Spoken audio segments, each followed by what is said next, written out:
누가복음 15장 17절부터 24절까지의 말씀을 가지고 회심 두 번째 시간 행복한 항복이라는 제목으로 하나님의 말씀을 함께 상고합니다.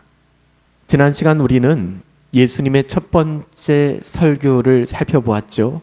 때가 찼고 하나님의 나라가 가까이 왔으니 회개하고 복음을 믿으라. 예수님의 공생의 첫 번째 설교셨습니다. 왕이 오셨으니 어서 돌아오라. 이렇게 각색해서 제목을 붙여서 제가 지난주에 설교했습니다. 회심에 대한 초청이죠. 회심은 왕이신 예수 그리스도를 우리가 인정하든 인정하지 않든 그분은 왕이십니다. 왕이신 예수 그리스도를 나의 왕으로 받아들이는 사건, 객관적이고 실제적인 왕이 주관적인 나의 왕으로 임재된 그 사건, 이것을 우리가 회심이다라고 얘기합니다. 오늘은 그 회심이 우리 안에서 실제로 어떤 모습으로 나타나는지를 좀 살펴보려고 합니다. 회심은 항복이라는 것입니다. 항복. 그런데 그 항복이 더할 나위 없이 행복한 항복이라는 것이죠. 역설입니다. 역설. 사실 행복 같은 비슷한 그 어감을 가지고 있지만 행복, 항복, 항복, 행복 서로 병렬해서 쓸 수 없는 것 아닙니까? 사실 행복과 항복은 좀처럼 어울리지 않습니다. 여러분, 항복했는데 행복한 경우가 있던가요? 별로 없잖아요. 항복은 죽도록 하고 싶지 않습니다. 항복은 실패를 의미하기 때문에 내가 졌다는 것을 공식화하는 것이기 때문에, 그래서 내 권리도 내 자존심도 이제는 다 내려놓아야 하기 때문에, 그래서 세상에서 항복이라는 단어는 가장 비참한 단어예요. 민족적으로도 그렇고 개인적으로도 그렇습니다. 그러니까 세상의 가치는 뭐라고 얘기해요? 끝까지 버텨야 해. 끝까지 싸워야 돼. 수단과 방법을 가리지 말아야 돼. 끝까지 항복하지 말고 너의 권리를 주장할 수 있어야 돼. 그래야 행복할 수 있어. 너의 행복을 위해 싸워야 해. 우리는 이런 말을 너무 흔하고 자주 들어보고 있습니다. 하지만 성경은 전혀 다른 말을 하고 있거든요. 가장 행복한 사람은, 복 있는 사람, 가장 행복한 사람은 이 세상에서 가장 많이 가진 사람이 아니라는 것이죠. 성경이 말하는 진짜 행복한 사람은 하나님께 항복한 사람이다라고 얘기해요. 복 있는 사람. 왜 그럴까? 인간의 불행은 하나님을 떠나 스스로 왕이 되기를 선택했기 때문에 시작됐습니다. 이것은 우리가 인정하든 인정하지 않든 사실입니다. 인간의 불행, 우리는 행복을 추구하잖아요. 행복 추구권은 전 세계 다 모든 헌법이 기록하고 있어요. 행복을 추구할 권리를 가지고 있습니다. 그럼 우리는 불행해지기 싫잖아요. 이 불행은 어디서부터 찾아왔을까? 이 불행은 하나님을 떠나 스스로 왕이 되려고 했던 그 시점부터 인간은 불행해지기 시작했습니다. 그래요. 인간의 모든 불행은 여기서부터 시작됐습니다. 그래서 회심은 결국 다시 하나님께로 돌아가는 거예요. 다시 하나님께로 돌아오는 거예요. 왕이 오셨으니 속히 돌아오라. 하나님 앞에 항복하고 탐심에 무너진 우리의 주권 하나님께 돌려드리는 것이죠. 내가 왕이었던 자리에서 내려와 하나님께 무릎 꿇는 거예요. 이것이 회심입니다. 이것이 회심이에요. 그래서 이런 회심은 행복한 항복이 되는 것이죠. 그럼에도 불구하고 이게 참 어렵죠. 쉽지 않습니다. 왜 사람들은 여전히 하나님께 항복하지 못하는 것일까? 왜 여전히 우리 가운데 그 거친 씨름을 마다하지 않고 힘겹고 어려운 인생을 살아가는 것일까? 왜 그 항복이 어려울 것일까? 인지상정, 사람이면 누구나 항복을 좋아하는 사람은 없어요. 여러분 그렇지 않습니까? 지는 거 좋습니까? 우리가 자녀들에게도 넌 늘 져야 해 라고 얘기합니까? 성경적 가치가 양보하라 하지만 그럼에도 불구하고 내 자식이 잘 되는 거 좋고 내가 잘 되는 게 좋지 않습니까? 사람과의 관계에서도 가장 힘든 게 뭡니까? 내가 잘못했음에도 불구하고 내가 잘못했습니다 라고 인정하는 것이 참 힘들어요. 항복하고 싶지 않은 거예요. 내 자존심이 허락하지 않는 거예요. 왜 그럴까요? 우리 안에는 누구도 피해갈 수 없는 자기 자신을 지키려고 하는 본성이 있기 때문에 그래요. 나의 그 알량한 자존심을 지키고 싶어하는, 나를 지켜야 된다라는 그 본성이 있기 때문에 성경은 이 본성을 단순한 캐릭터, 성격이라고 얘기하지 않습니다. 죄의 결과물이라고 얘기합니다. 죄의 결과물. 에덴 동산에서 아담과 하와가 범죄하기 전에는 하나님을 사랑하고 하나님께 순종하는 것이 세상 가장 자연스러운 일이었습니다. 그보다 더 자연스러운 일이 없었습니다. 그런데 죄가 들어온 이후에 인간이 하나님께 존재하는, 하나님께 순종하는 것, 그리고 하나님께 감사하는 것, 이것은 그 무엇보다도 어려워졌습니다. 죄가 들어왔기 때문에 그래요. 이것을 우리가 타락이라고 얘기합니다. 하나님께 순종하는 존재가 아니라 하나님을 거부하는 존재로 바뀌게 되었습니다. 그 잘난 머리로는 우리가 하나님으로부터 독립선언했다라고 생각할지 모르겠지만 하나님으로부터 독립선언한 것이 아니라 스스로 멸망의 구렁텅이로 빠져들어간 것입니다. 이게 타락이에요. 창세기 3장에 보면 아담은 죄를 짓고도 하나님께 나오지 않았습니다. 죄를 짓고도 하나님께 나오지 않았습니다. 이미 그 마음이 타락했기 때문에 오히려 숨었죠. 하나님을 피했다는 거예요. 의도적으로 하나님을 피했다는 것입니다. 그리고 이런 태도 이면에는 자신의 죄를 인정하고 싶지 않은, 나 자신을 지키고 싶은 마음이 이미 자리 잡고 있었습니다. 이것이 타락한 본성입니다. 이 마음은 어떻게 발현되어집니까? 아담은 하와에게 죄에 대한 책임을 전가시킵니다. 단순히 하와에게 전가시킨 것이 아닙니다. 죄에 대한 책임을 누구에게 전가시켜요? 당신이 나에게 준 이 여자가 나에게 이 선악과를 주었으므로 내가 따먹었나이다. 그 원망의 초점은 하나님께로 가는 것입니다. 이것이 죄 가운데 방치된 인간의 결과물입니다. 죄는 언제나 하나님께 항복하기보다는 자신을 합리화합니다. 심지어는 내 뼈 중에 뼈요 살 중에 살이라고 이야기했던 그 하와를 향하여, 자신의 배우자를 향하여 뭐라고 얘기합니까? 이 여자 때문에 내가 따먹었어요. 이 여자 당신이 나한테 주었잖아. 이것이 죄가 만드는 끔찍함입니다. 우리는 모두 크고 작지만, 표현은 다르지만 이 죄성을 끌어안고 살아가는 사람들이라는 거예요. 그래서 사도 바울은 이렇게 얘기합니다. 로마서 8장 7절에 육신의 생각은 하나님과 원수가 되나니 이는 하나님의 법에 굴복하지 아니할 뿐만 아니라 그건 할 수도 없는 것이다. 아담에겐 그런 능력이 없었어요. 타락한 아담에게는 하나님의 법에 굴복할 능력이 없었습니다. 그래서 하나님의 낯을 피하였고 얼굴을 피하였고, 그리고 모든 것을 하나님께 원망하는 삶을 살았던 거예요.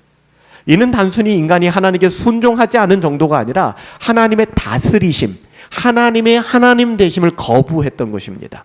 왜 그럴까요? 지난주부터 동일하게 말씀드리지만 죄인은 자기 자신이 왕으로 알고 살아가고 있기 때문에 그래요. 인정하든 인정하지 않든 스스로가 내가 왕이라고 생각한단 말이에요. 그래서 사람은 어려서부터, 우리 어린아이들 그렇지 않습니까? 아이들 다 키워보셨잖아요. 아이들이 어려서부터 누가 가르쳐주지 않아도 내 거를 제일 먼저 배워요. 내 거, 만지지 마, 내 거. 내 거를 지키기 시작합니다. 내가 할 거야. 심지어는 조금 크기 시작하면 엄마 아빠가 관여하는 것도 싫어해요. 내가 하는 행동을 제재하는 것에 대해서 분노하기 시작합니다. 그 예쁜 아이들이 인간의 죄성을 보여주는 것이죠. 누가 가르쳐 준 것도 아닌데 누가 자기를 간섭하는 걸 누구보다도 싫어합니다. 공부하려고 마음 먹었는데 엄마가 공부해야지 하면 책 덮어버려요. 못된 마음이 드는 거죠.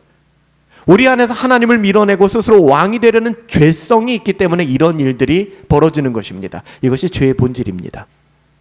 죄는 하나님 없이도 내가 내 인생의 주인이 될 수 있다라고 믿는 타락한 마음입니다. 그래서 칼빈은 기독교 강요에서 이 죄에 대해서 뭐라고 얘기했죠? 여러분 들어보셨죠? 우상을 끊임없이 만들어내는 공장, 이것이 바로 인간이다라고 얘기합니다. 인간의 내면은 뭐 볼 거 없습니다. 끊임없이 우상을 재생산해내는 공장에 불과하다라고 얘기해요. 타락했다는 것이죠. 하나님 대신 다른 것을 왕으로 세우는 것을 성경은 죄다라고 이야기합니다. 그래서 우상은 사람마다 달라요. 돈이 될 수도 있습니다. 저는 돈 같은 건 관심이 없어요. 그 사람은 명예일 수도 있습니다. 어떤 사람은 자기 자기 사랑일 수도 있습니다. 자기 일을 끔찍하게 사랑하는 것이죠. 누군가에게는 성공일 수도 있습니다. 누군가에게는 사랑하는 가족일 수도 있습니다. 무서운 것은 누군가에게는 자기만의 신앙생활이 우상이 될 수도 있습니다. 바리새인들처럼.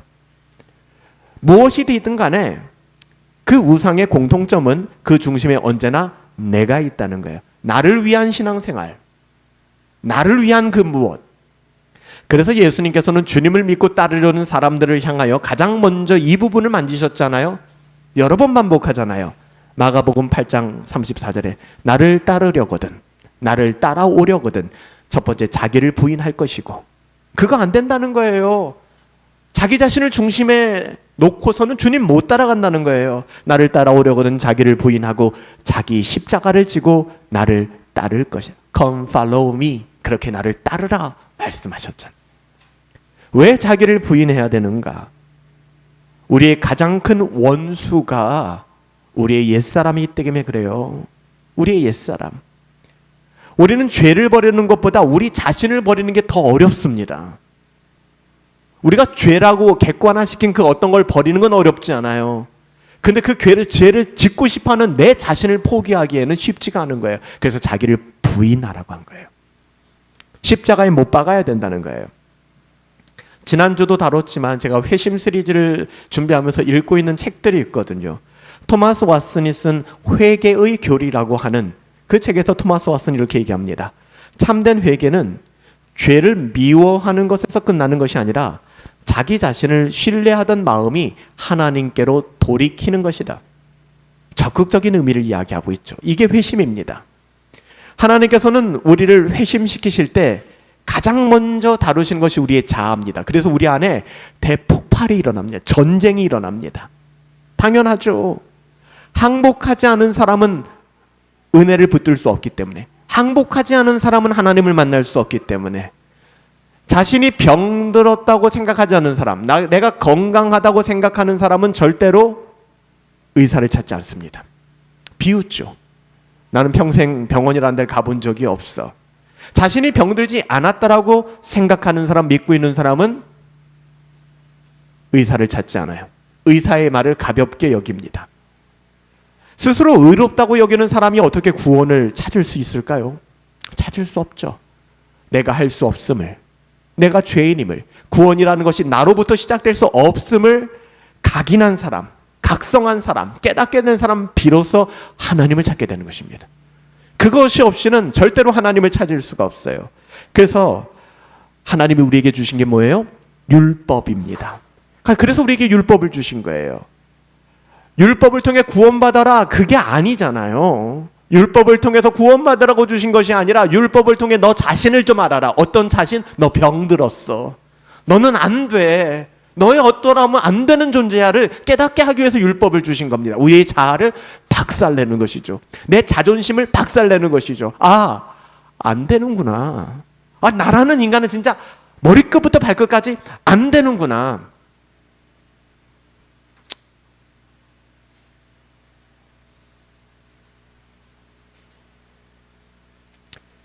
인정하게 하는 거예요. 율법은 우리가 하나님 앞에서 얼마나 무력한 존재인가를 보여주지 않습니까? 사도 바울이 혹시 로마서 3장 20절에 율법으로는 죄를 깨달음이라. 그래요.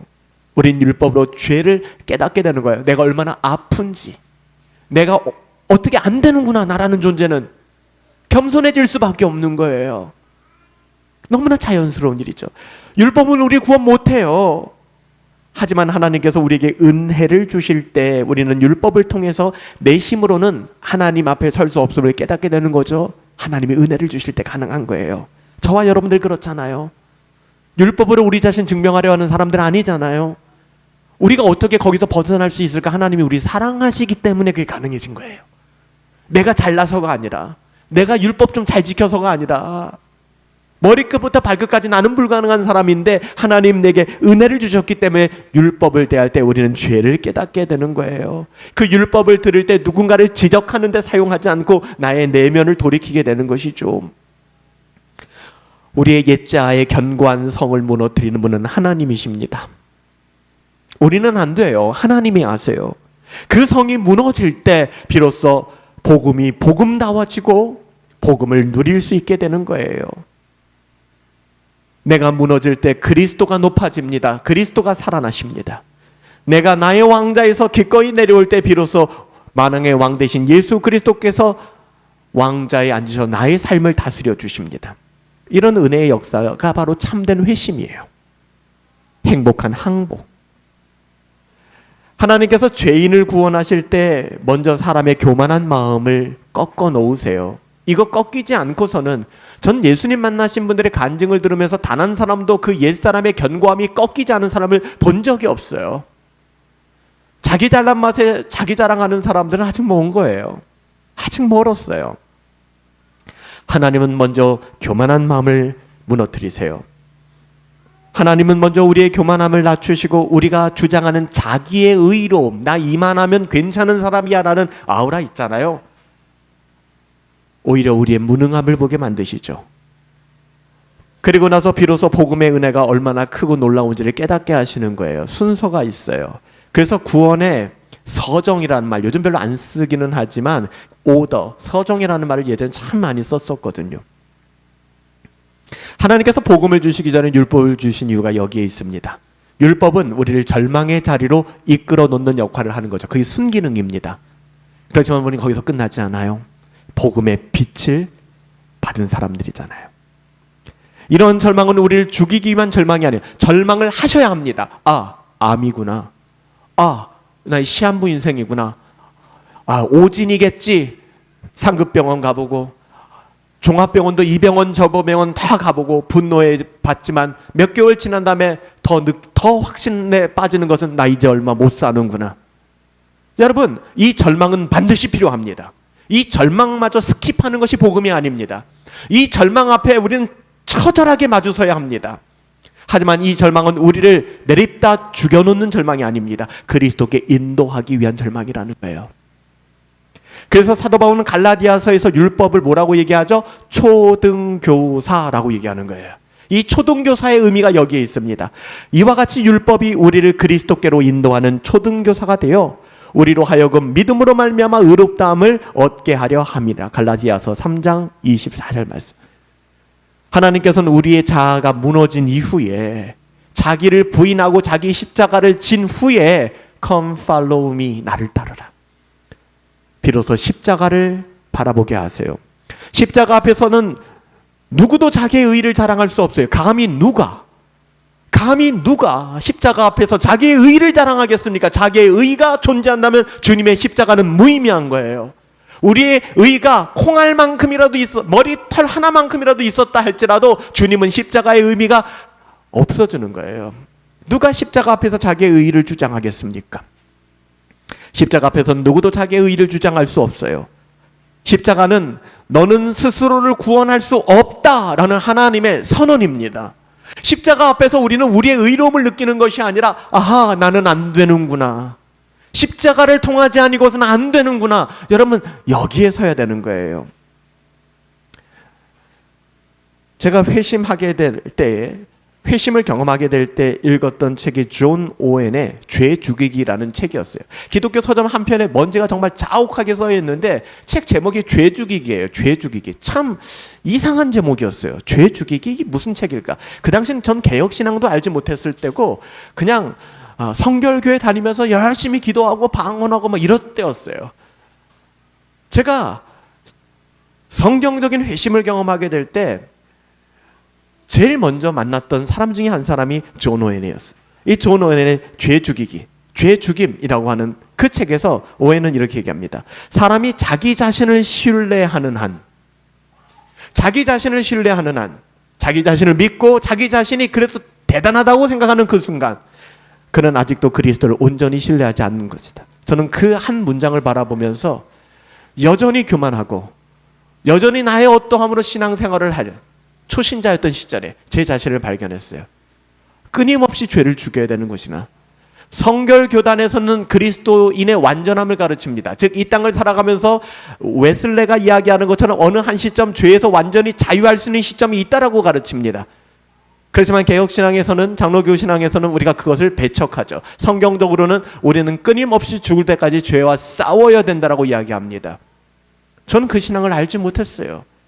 그래서 마치 기도 한번 세게 하고 방언하고 입신 한번 하면은 천국 소망 누리는 줄 알았어요. 왜? 제가 시작한 신앙이 그렇게 시작됐기 때문에.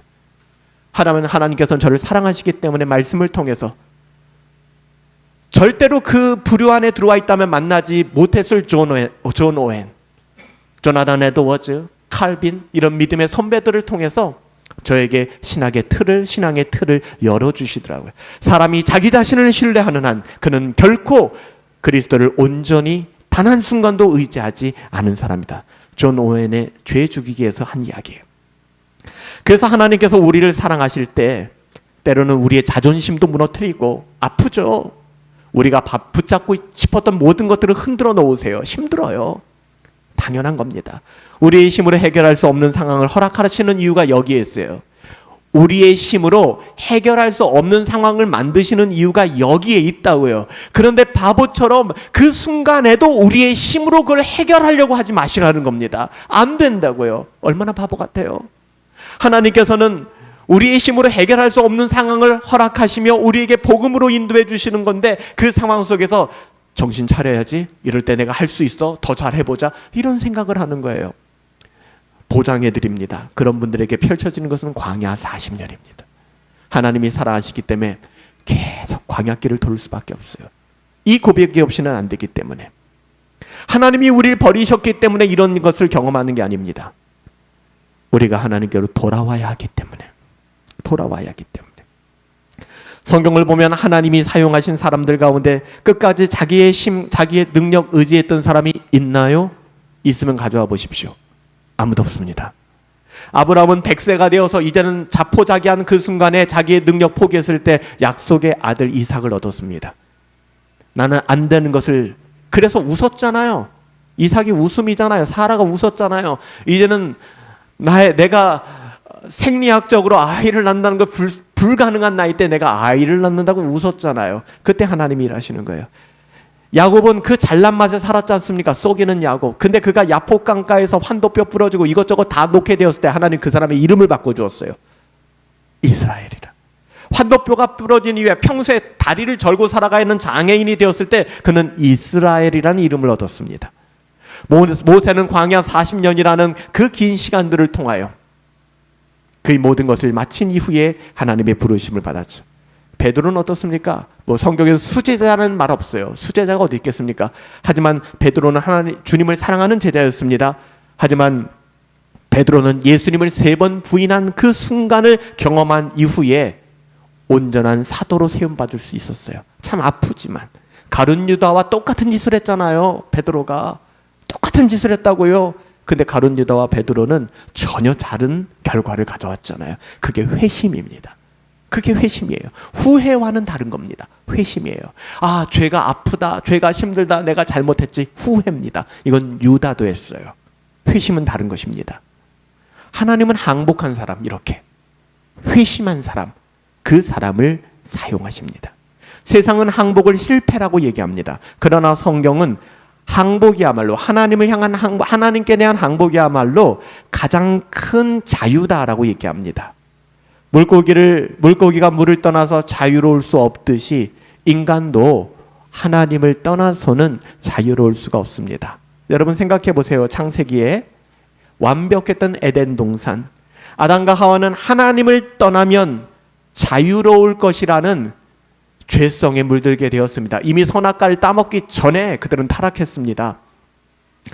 에덴 동산 안에서 하나님께 순종하고 하나님을 사랑하고 하나님과 더불어 살아가는 그 기쁨을 누렸는데 이게 너무나도 자연스러웠는데 어느 한순간 타락한 이후에 그들은 하나님을 떠나면 우리가 자유롭지 않을까라는 생각을 하게 된 거예요. 여러분, 하나님을 떠나면 자유롭지 않을까. 하지만 그 후손은 실제로 죄의 노예가 되었습니다. 아담과 하와로 인하여 이 땅에 죄가 들어왔고 아담과 하와 이후에 모두가 우리가 이 죄에 신음하고 있는 것입니다. 그 인간들 때문에, 아담과 하와의 결정 때문에. 예수님은 이렇게 말씀하셨죠. 요한복음 8장 34절에 죄를 범하는 자마다 죄의 종이다. 우리가 왜 죄를 짓게 돼요? 너의 아비는 마귀니. 우리는 공중의 권세 잡은 자 아래 놓여 있기 때문에 거듭났음에도 불구하고 치열한 싸움이 있는 거예요. 우리가 죄를 행하는 이유는 죄의 종이기 때문이라는 거예요. 예수님의 말씀이에요.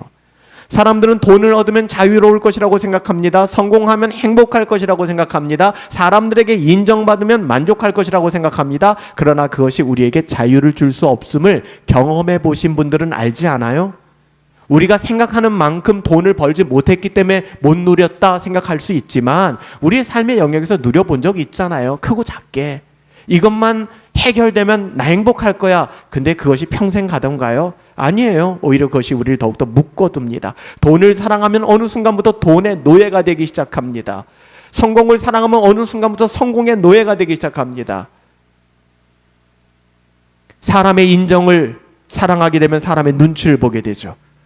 결국 인간은 무언가를 반드시 섬기면서 살아가게 되는 거예요. 문제는 뭐를 섬기며 살아가는가? 우리가 하나님을 섬기고 있는가? 아니면 something at bas, 그 뭔가를 섬기고 살아가고 있는가? 그 차이입니다. 예수님은 단호하게 말씀하셨습니다. 마태복음 6장 24절, 아무도 예배가 없습니다. 두 주인을 섬기지 못할 것이니. 불가능하다는 걸 가능하다고 말씀하지 마세요. 그래서 회심은 단순히 죄를 버리는 정도가 아닙니다. 참된 왕을 만나는 거예요. 그분께 돌아오는 것입니다. 우상을 버리는 정도의 행위가 아니라 왕이신 하나님을 섬기는 겁니다. 그분께로 돌아오는 거예요. 그래서 지난주 설교 제목을 왕이 오셨으니 속히 돌아오라. 주님이 이 땅 가운데 오셨으니 주님께로 돌아오라. 제가 그렇게 메시지를 여러분들에게 던진 거예요. 오늘 본문의 탕자를 생각해 보세요. 탕자는 아버지의 집을 떠날 때 뭐라고 생각했을까요? 자유롭다라고 생각했을 것입니다. 아싸, 아버지의 품을 떠나 난 이젠 자유로워. 재산도 할당 받았어. 나 이제는 자유롭게 살 거야. 아버지의 집을 떠날 때 자유를 얻었다라고 생각했을 거예요. 그렇지만 결국은 무엇입니까?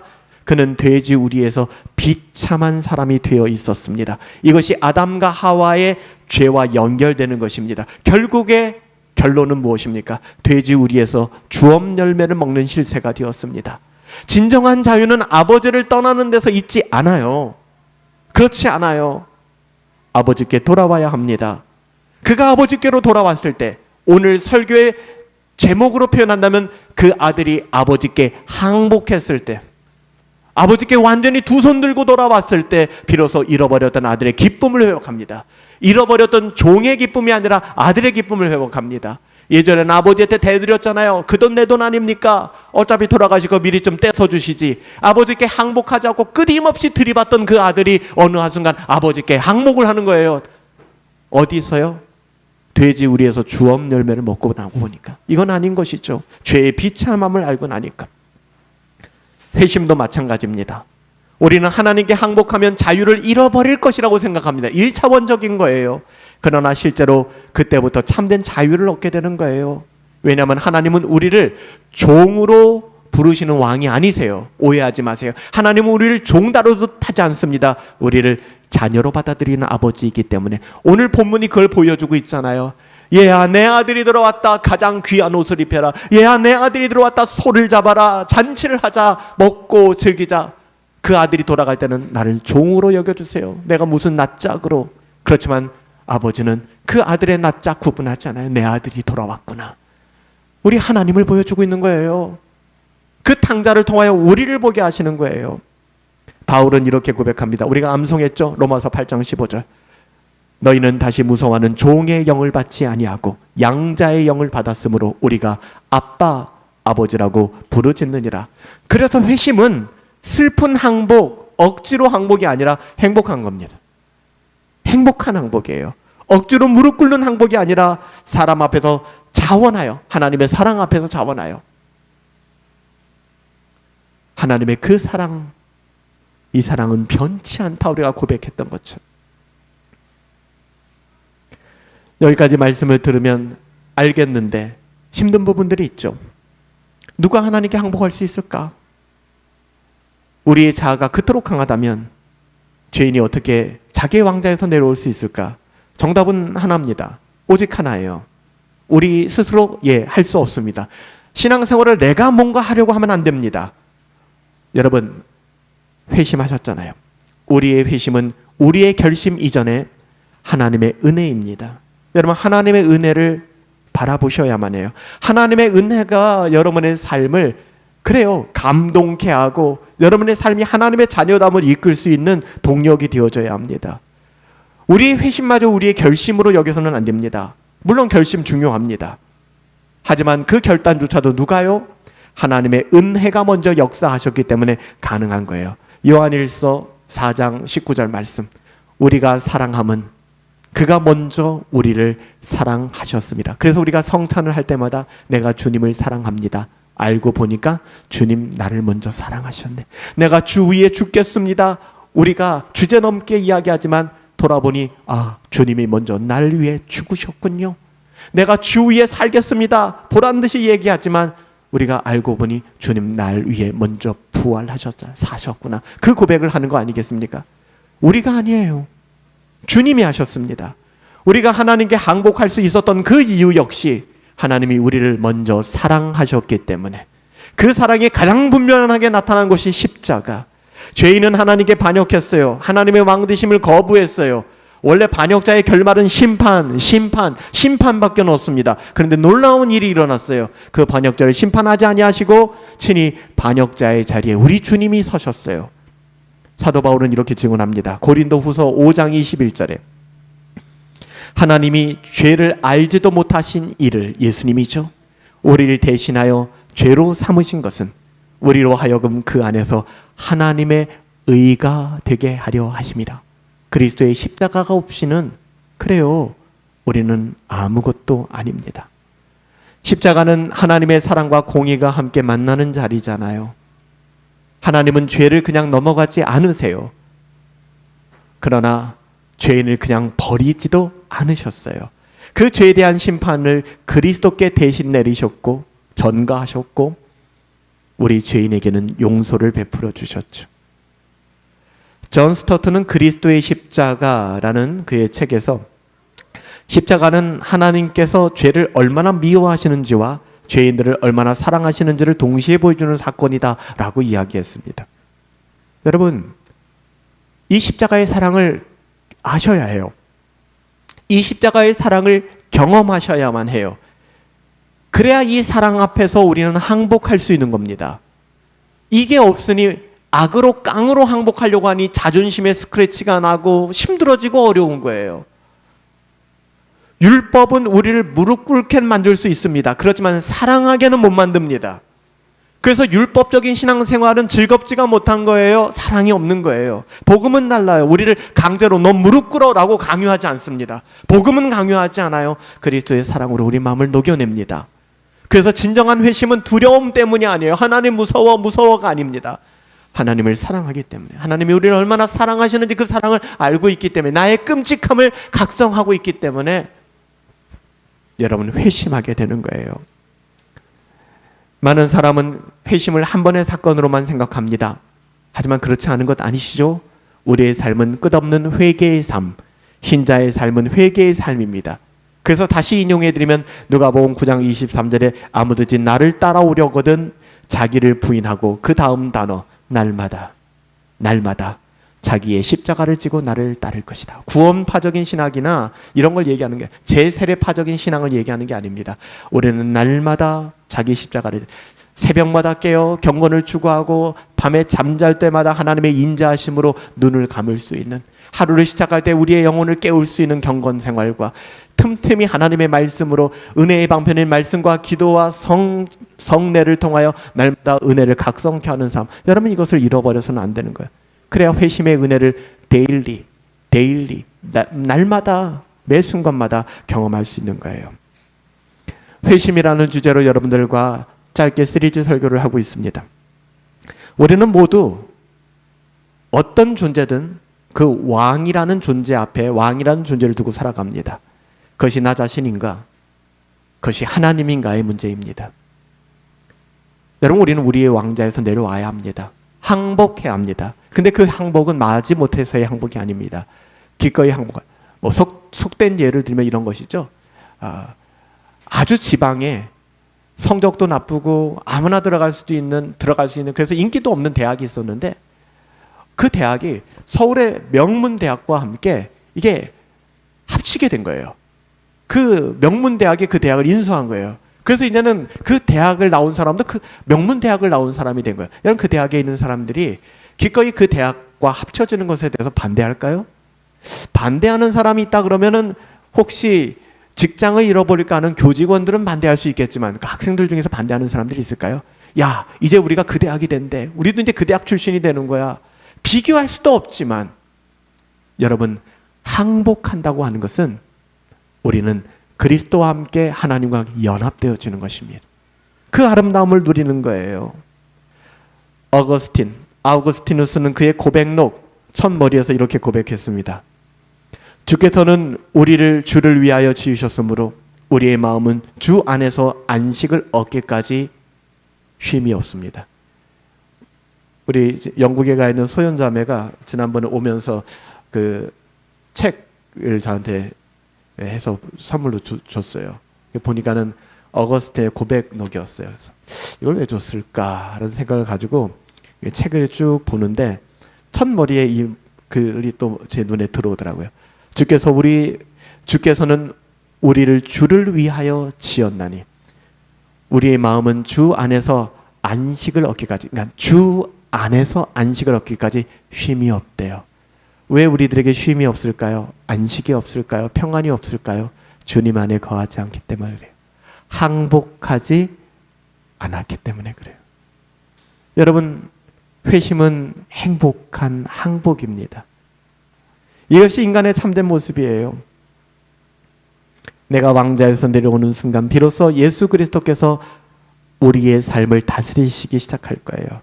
고민 안 하셔도 돼요. 내일은 뭘 먹지? 어디 가야 되지? 고민 안 하셔도 돼요. 주님이 말씀하실 거예요. 우리를 인도해 주실 거예요. 가장 선한 길로.